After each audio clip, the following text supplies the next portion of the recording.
කොහොමද?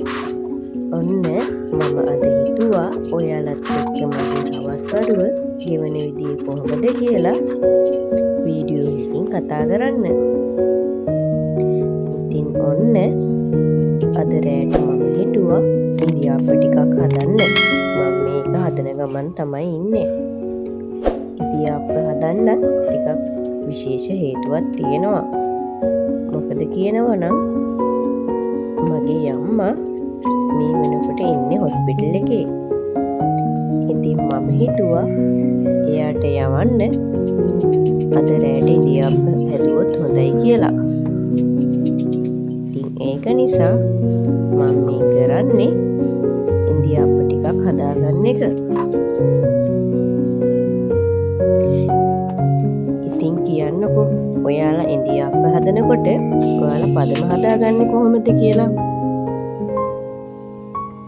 ගොඩක් අය කියනවා අතේ නොඇලෙන ගානට තමයි පදම හදාගන්න ඕනේ කියලා. ඒ වුණාට මම නම් කියන්නේ අතේ නොඇලෙන ගාන නෙමෙයි පොඩ්ඩක් අතේ ඇලෙන සයිස් එකට හදාගත්තා නම් ඒක තමයි හරිම පහසු ක්‍රමය කියලා. මොකද මේ මම පෙන්නන ගානට පදම හදාගත්තොත් එහෙම ඔයාලට කිසිම ආයාසයකින් තොරව ඉන්දියාප්ප ටික මිරික ගන්න පුළුවන්. මන් දන්න තරමින් ගොඩක් අය ඉන්දියාප්ප වගේ දේවල් හදන්න කැමති නැත්තේ ඒකට වෙන මහන්සිය නිසා. ඒ වගේම අත් දෙකට ගොඩක් අමාරු නිසා. ඒ වුණාට මේ පදමට හදාගත්තොත් ඔයාලට හිතෙයි ඉන්දියාප්ප හදන එක මෙච්චර ලේසිද කියලා. කිසිම ආයාසයකින් තොරව ඔයාලට ඉන්දියාප්ප වක්ගෙඩියට දාලා ඉන්දියාප්ප ටික මිරික ගන්න පුළුවන්. ඔයත් මේ වැඩේ අමාරුයි කියලා ආස වුණත් හදන්න නැතුව හිටපු කෙනෙක් නම් මම කියනවාට පොඩ්ඩක් try කරලා බලන්නකෝ. ඇත්තටම මේක හරිම පහසුවෙන් කරගන්න පුළුවන්. මම නම් ගොඩක් වෙලාවට ගන්නේ රයින් කියන බ්‍රෑන්ඩ් එක තමයි. ඒකෙන් හදන ඉන්දියාප්ප මට හරිම පහසුවෙන් හදාගන්න පුළුවන්. ඒ වගේම තමයි මම මේක අනාගන්න ගන්නේ සාමාන්‍ය ඇල් වතුර. ටික ටික දාලා අපි මේ පදම එනකම් හොඳට අනාගන්න ඕන. ඇත්තටම ඉතින් ඔයාලා බලන්නකෝ මම කිසිම ආයාසයක් නැතුව මේ ඉන්දියාප්ප ටික ඉන්දියාප්ප තට්ටුවකට මිරිකන විදිය.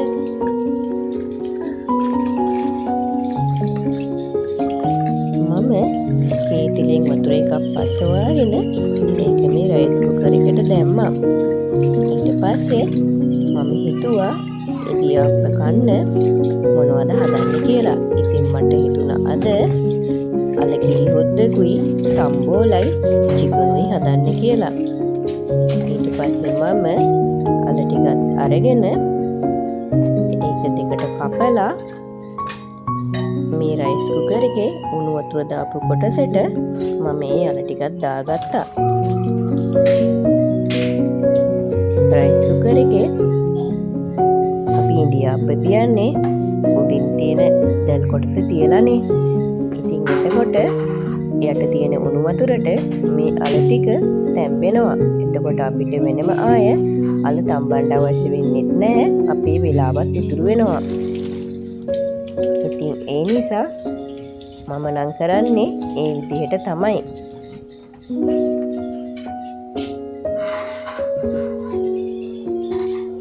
අල ටිකත් එකට කපලා මං අල ටිකත් ඒකට දාගත්තා.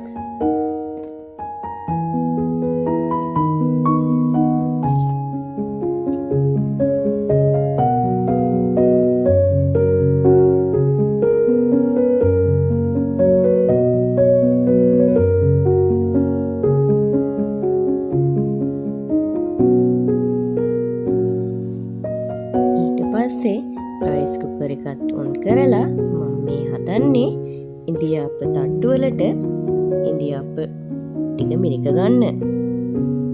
ඉතින් බලන්නකෝ මම හරිම ලේසියෙන් ඒ වැඩේ කරන හැටි. ඔන්න ඉතින් ඒ වැඩේ කරන්න පටන් ගන්න හදනකොටම මගේ ලොකු පුතා ආවා. එයාට ගණන් වගේක් තේරෙන්නේ නැහැ කියලා ඒ ටික අහගන්න. ඒ හැම දෙයකටම වඩා ලොකුනේ ඉතින් අපේ දරුවන්ගේ අනාගතේ. ඔන්න ඊට පස්සේ අර වැඩේ පැත්තක තියලා මං එයාට ඒ ගණන් ටික හදන විදිය කියලා දුන්නා. හරි. ඔන්න ඉතින් දැන් ආයෙත් මම මගේ ඉන්දියාප්ප ටික මිරික ගන්න හදන්නේ. ඔන්න බලන්නකෝ. ඒ ටික හරි ලස්සනට මිරිකෙන හැටි. කිසිම ආයාසයක් නැතුව අපිට ලස්සනට ඉන්දියාප්ප ටික මිරික ගන්න පුළුවන්. ඒ වගේම තමයි ඒක හරි ලස්සනට ඉන්දියාප්ප තට්ටුවට මිරිකුණාට පස්සේ චුට්ටක් වෙනකොට ගානට කැඩිලා අයින් වෙනවා. හරි ලස්සනට අපිට මේ වැඩේ කරගන්න පුළුවන්.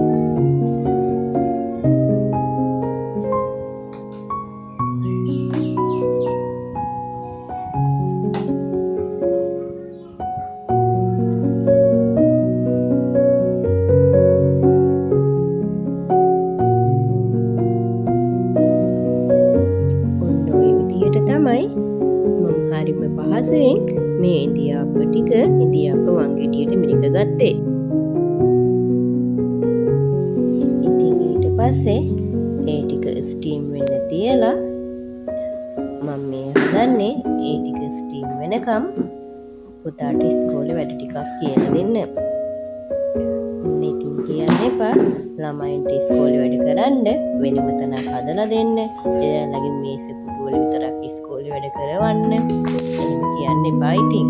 එයාලට වෙනම කාමරයක්, වෙනම මේස, වෙනම පුටු තියෙනවා.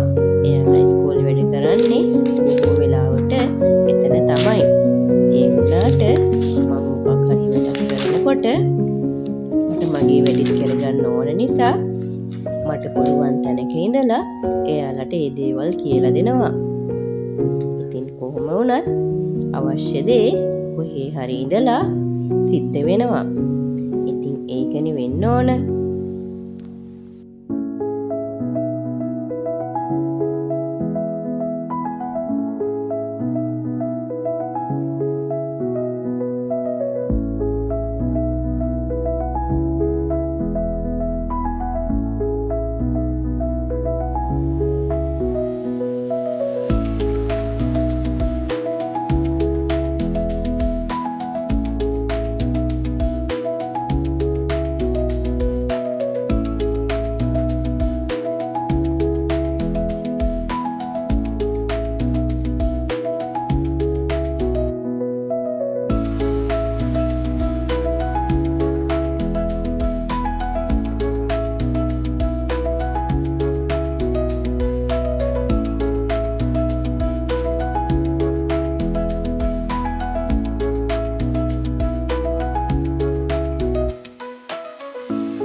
ඉන්දියාප්ප ටික තැම්බෙනකන් මම අනිත් දේවල් වලට අවශ්‍ය ලුණු, රම්පි, කරපිංචා වගේ දේවල් ලෑස්ති කරගත්තා.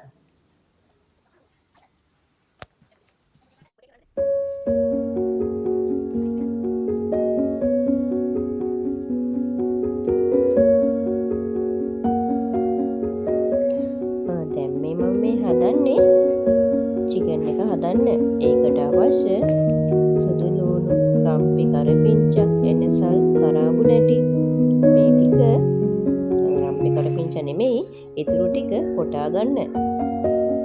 තව දෙයක් මම මේ ගල් වංගෙඩිය ගත්තේ ළඟදී. ඉතින් මේකට 2500ක් වුණා. ඒ වුණාට අපි 4 දෙනානේ ගෙදර ඉන්නේ. ඉතින් අපි 4 දෙනාට ඇති වෙන්න සම්පූර්ණ එහෙම හදාගන්න හරිම පහසුයි මේකෙන්.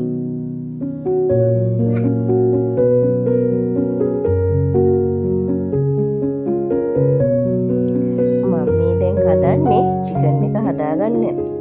ඔන්න ඉතින් මේ කියන්න හදන්නේ මම චිකන් එක හදන විදිය. මම මේකට දානවා මස් කරි 3-5, මිරිස් කුඩු, බැදපු 3-5 කුඩු, ලුණු, කොට ගම් මිරිස් කුඩු, ටිකක්, අමුතුන පහ ටිකක්, එතකොට ගොරකා,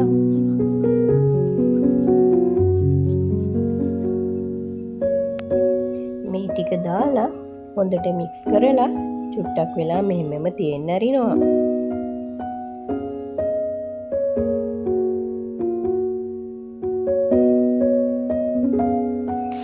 ඊට පස්සේ වලඳක් ලිපෙන් තියලා ඒකට තෙල් ටික දාලා තෙල් ටික හොඳට රත් වුණාට පස්සේ මේකට අර අපි කොටාගත්ත සුදු ලූණු, රම්පෙ, කරපිංචා, එතකොට එනසල්, කරාබු නැටි, කුරුඳු පොතු මේ ටික දානවා. ඒ ටික දාලා තව මිරිස් කුඩු තේ හැන්දක් විතර දාලා බැදපු තුන පහ ටිකකුත් මම මේකට දානවා. මං එහෙම දාන්නේ මං ආස චිකන් කරිය ටිකක් කළුවට හැදෙනවට. ඉතින් ඔය විදිහට තමයි මම මගේ චිකන් කරිය හදන්නේ. චිකන් කරි හදන එක වෙනස් විදි තියෙනවානේ. ඉතින් ඔයාලට රසටම හදන්න පුළුවන් චිකන් කරිය කොහොමද හදන්නේ කියලා කමෙන්ට් එකක් දාන්න අමතක කරන්න එපා.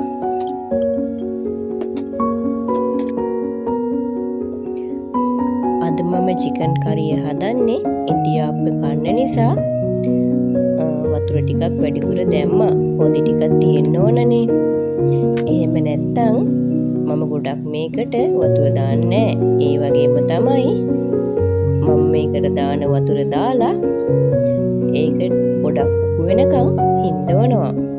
එතකොට තමයි චිකන් එක හරිම ලස්සනට හරිම රසට හදාගන්න පුළුවන් වෙන්නේ. අන්න ඉතින් චිකන් එක හැදෙනකන් මම මේ තඹගත්ත ඉන්දියාප්ප ටික තට්ටු වලින් අයින් කරලා වෙනම භාජනයකට දාගන්නවා.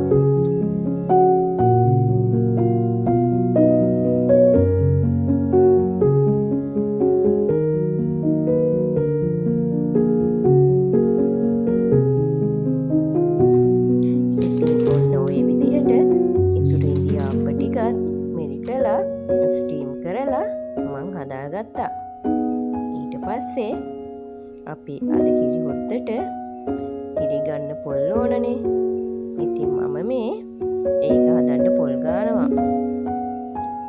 අපේ චූටි බබත් බත්තු වෙනවලු.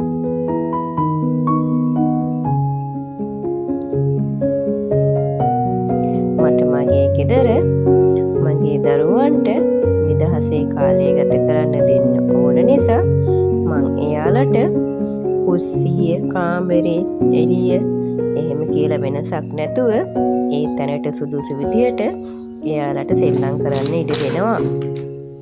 එයාලා එහෙම සෙල්ලම් කරන්නේ ඊටාම පොඩි කාලයයිනේ. ඉතින් ඊට පස්සේ එයාලා අධ්‍යාපනය කියන විශාල අභියෝගයට මුහුණ දෙන්න පටන් ගත්තාම එයාලට ටිකෙන් ටික එයාලගේ ඒ සොඳුරු ළමා කාලය මගහැරෙනවා. ඉතින් ඒ නිසා එයාලට පුළුවන් හැම වෙලාවෙම එයාලට ඒ ළමා කාලය ගත කරන්න ඉඩ දෙන්න මං හරි ආසයි.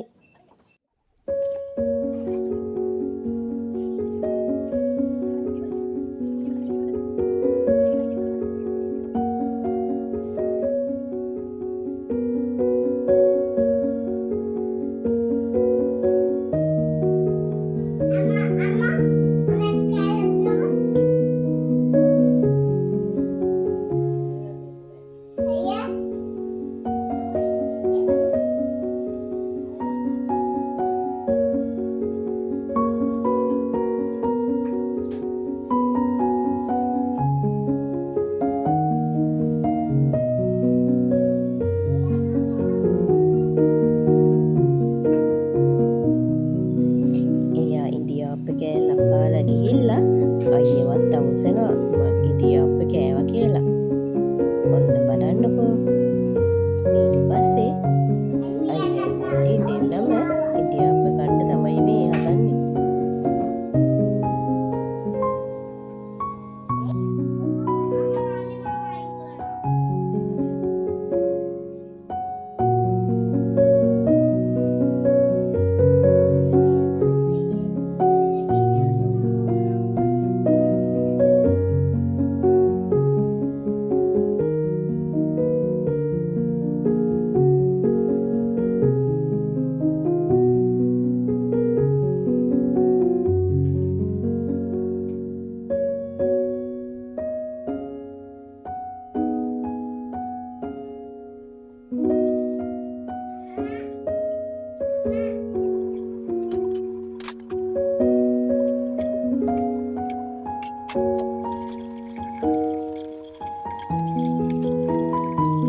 කියලා.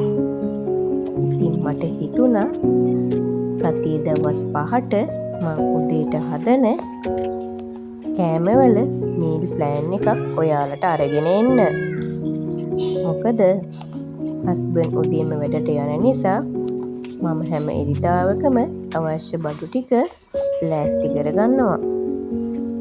මේක ලෑස්ති කරගෙන හරිම පහසුවෙන් පැය භාගයක් විනාඩි 45ක් ඇතුළත එයාට හදලා දෙන මීල් ප්ලෑන් එක ඔයාලටත් අරන් එන්න හිතුවා. මොකද මට වගේම ඉක්මනින් කෑම හදාගන්න වෙන වයිෆ්ලා ගොඩක් ඉන්නවා කියලා මන් දන්නවා. සමහර අයට චූටි දරුවෝ ඉන්නවා. සමහර අයගේ හස්බන්ඩ්ලා වැඩට යනවා. ඉතින් එතකොට වැඩ කරගන්න ලොකු කාලයක් යොදවන්න අමාරුයිනේ. ඉතින් ඒ නිසා කලින් සූදානම් කරලා පැය භාගයකින් විනාඩි 15කින් කෑම හදන වීඩියෝ එකක් මම ඊළඟට අරගෙන එන්නම්. දැන් මම මේ හදන්නේ සම්පූර්ණ හදන්න. තව දෙයක් කියන්න බැරි වුණානේ. පොල් ගානකොට උඩම තියෙන පොල් කොටස ඒ කියන්නේ අර අඩිය අවසානයේ තියෙන කුඩු පාට කොටස කෑලි එන්න කලින් තියෙන සුදු පාට පොල් ටික වෙන් කරගන්නවා සම්බෝලෙට. ඉතුරු ටික තමයි මම අලකිරි හොද්ද සඳහා යොදාගන්නේ. ඉතින් මේ එහෙම වෙන් කරගත්තු සුදු පොල් ටිකෙන් තමයි මම මේ සම්බෝලේ කොටන්න හදන්නේ. කෑලි මිරිස් කුඩු, ලුණු කුඩු, දෙහි, ලුණු මේ ටික ඔක්කොම එකට දාලා කොටලා ඊට පස්සේ තමයි පොල් දාලා ආයෙ කොටන්නේ.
පාට රසම රස සම්බෝලයක් තමයි මේ.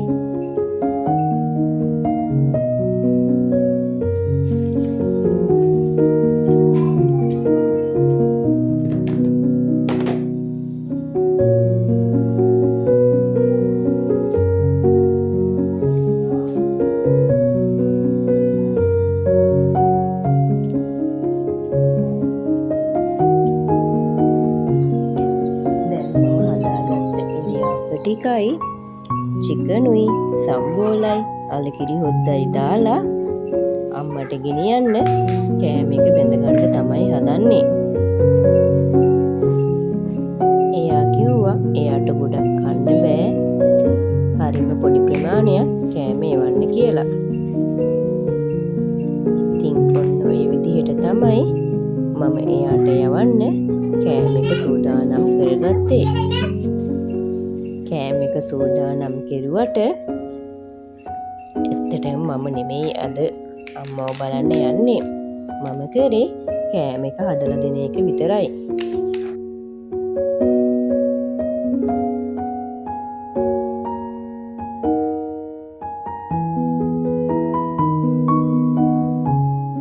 ඉන්දියාප්ප ටික තියලා වෙනම පොඩි කුසරි වලට මාල් පිණි වෙනම බැදලා එයාට කෑම එක දෙනකොට ආස හිතෙන විදියට මම මම හරිම ලස්සනට කෑමක ඔතලා ලස්සනට ගෙනියන්න පුළුවන් විදියට හදලා දුන්නා.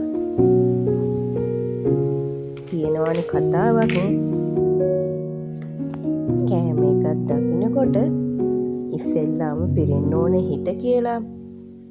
හිත පිරුණාම තමයි ඇත්තටම බඩ පිරෙන්නේ.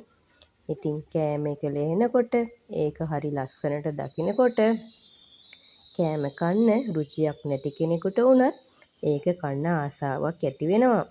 ඉතින් ඒ නිසා අපි තවත් කෙනෙකුට කෑම ටිකක් දෙනකොට දෙන්නම් වාලේ නොදී එයාට ඒ කෑම එක දකිනකොට සතුටක් ඇති වෙන විදිහට ආසාවක් ඇති වෙන විදිහට අපි කෑම එක දුන්නොත් ඇත්තටම එයාගේ කුසගින්න විතරක් නෙමෙයි එයාගේ හිතත් පිරී ඉතිරී යනවා. ඉතින් අපි දෙයක් දෙනකොට ඒ විදිහට හිතලා දෙන්න පුරුදු වුණොත් එහෙම අපි වගේම එයාගේ සිතත් සතුටින් පිරී ඉතිරී යනවා. ඉතින් මං කෑම එක ඔතලා ගෙනියන්න ඕන දේවල් ටික ලෑස්ති කරලා මම මේ කුස්සිය අස් කරන ගමන් තමයි ඉන්නේ. ඉතින් මට නම් තියෙන ලොකුම සහනයක් තමයි කෑම බීම ටික හදලා ලස්සනට මගේ කුස්සිය අස් කරගන්න එක. එතකොට ඉතින් හදපු කෑම කෑවා වගේම සතුටක් මට දැනෙනවා ඒ කුස්සිය දිහා බලනකොට. මං හරි ආසයි ගෙවල් දොරවල් අස් කරලා මිදුල් අතු ගාලා ඒ ලස්සන දිහා මොහොතක් බලාගෙන ඉන්න.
ඔන්න ඉතින් කුස්සිය අස් කර කර ඉන්නකොට මට හම්බුණා කොස් කෑල්ලක් ළඟ ගෙදරකින්. ඉතින් මම හදන්නේ ඒකත් සුද්ධ කරලා තියලම මිදුළු අතු ගන්න යන්න.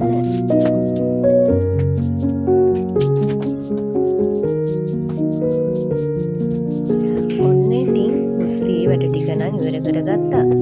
දැන් මම මේ හදන්නේ කුස්සිය අස් කරලා අතු ගාලා දාගන්න.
මේ තමයි ඉතින් මගේ පුංචි කුස්සිය.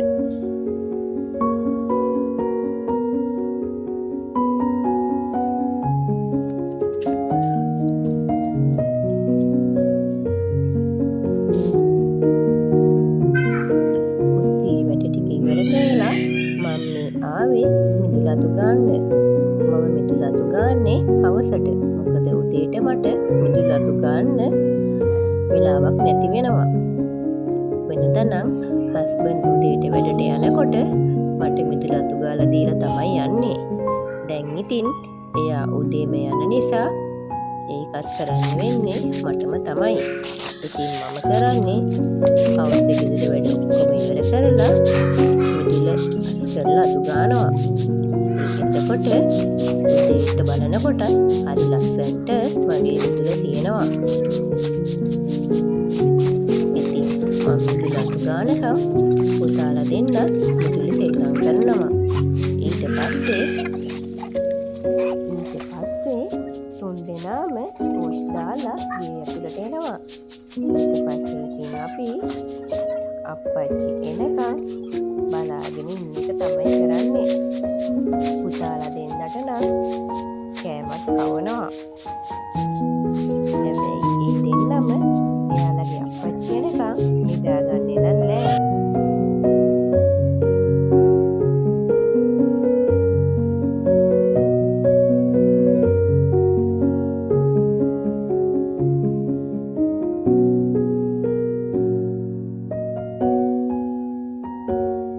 ඉතින් මගේ වීඩියෝ එක බලන ඔයාලා තාම මගේ channel එක subscribe කරලා නැත්නම් subscribe කරන්න අමතක කරන්න එපා.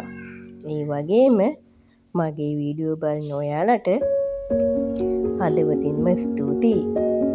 මගේ වීඩියෝ වලින් ඔයාලගේ ජීවිතයට මොනවා හරි දෙයක් අරගෙන ඔයාලා ජීවිතේ සාර්ථක කරගන්නවා නම් ඒක තමයි මගේ බලාපොරොත්තුව.